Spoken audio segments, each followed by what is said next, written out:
Hey everybody, it's the Culinary Shut-In here on day 19 of the stay-at-home order in California.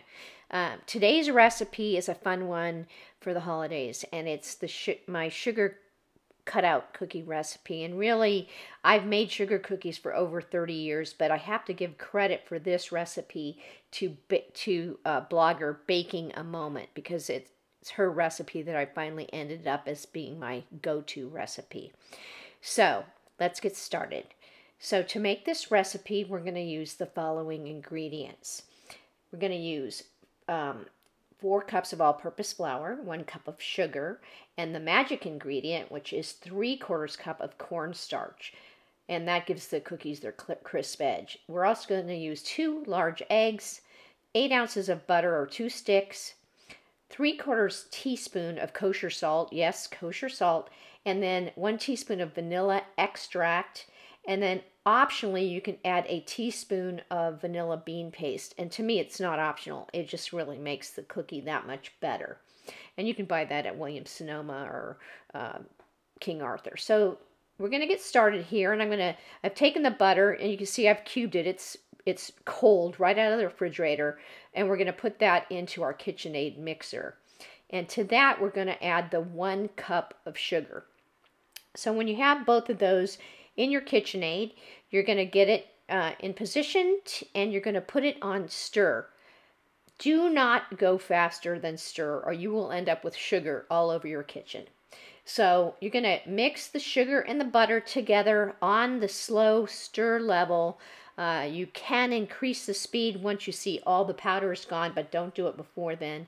And we're going to beat that together until it becomes smooth. Now, it's not going to be creamy or whipped because we are using ice cold butter here. Now, I've just increased the speed, and you can see that this mixture is coming together, and it will come away from the sides of the bowl. So it'll be nice and smooth, not creamy, but it will be ready to add the next ingredients. And so it's almost there, and we're gonna give the mixer time to turn off and add the next ingredients. Okay, now that we've got the sugar and butter combined, to that we're going to add 2 large eggs. A lot of bakers like to have these at room temperature. I took these right out of the refrigerator. I've tried it both ways. It doesn't make a difference. So we're going to turn the mixer back on a slow speed, and the goal here is just to get the eggs incorporated with the butter sugar mixture. I start out slow, but you know, once most of it's together, you can speed up the mixer so you get a really nice smooth consistency of the eggs, the sugar, and the butter.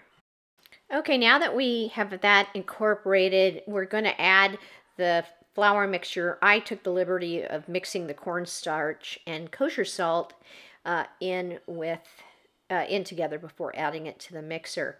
And this is sped up, but you're using this again at a very slow stir speed, because if you don't, you'll end up with dough all over your kitchen. But you'll see it becomes very sandy.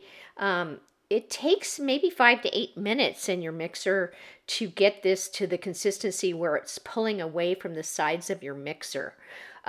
Totally worth it. It's a very easy dough to work with.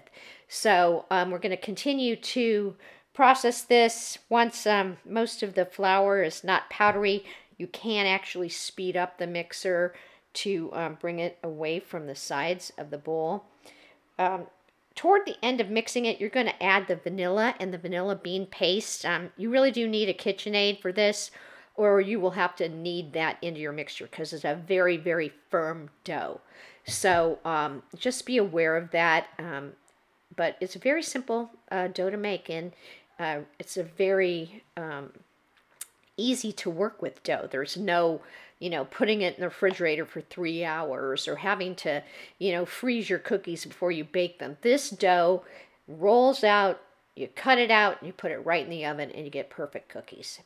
So we're ready to roll out our cookies, and for that we're going to need parchment paper.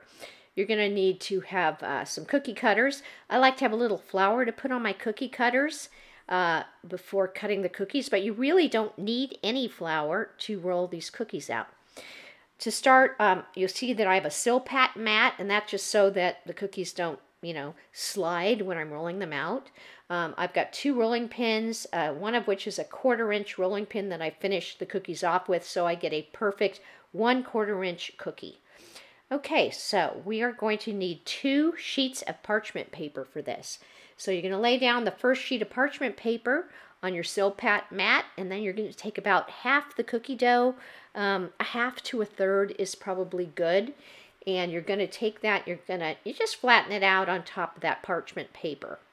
And, use your hands. It's just like Play-Doh. I've mentioned that about other recipes, but you're going to put another piece of parchment paper over the top of that, and you're going to start with your big rolling pin, and you're going to use that to get a pretty smooth, thinner surface to use your 1/4 inch rolling pin on. Sometimes you have to lift the parchment paper up, but, it's really easy. It goes right back down. So once you get that to, about 3/8 of an inch, you're going to want to bring in, your 1/4 inch rolling pin, and you're going to roll this cookie dough until the tips of that rolling pin are evenly on your counter. And that's how you know that you've got a 1/4 inch rolled dough. It really makes a huge difference in the appearance of your cookies. I got these rolling pins at Food 52. I have several. I really love them. And they really do provide you a very consistent, smooth result. Got to move the parchment paper there again. But so you're going to roll that out. Very, very simple.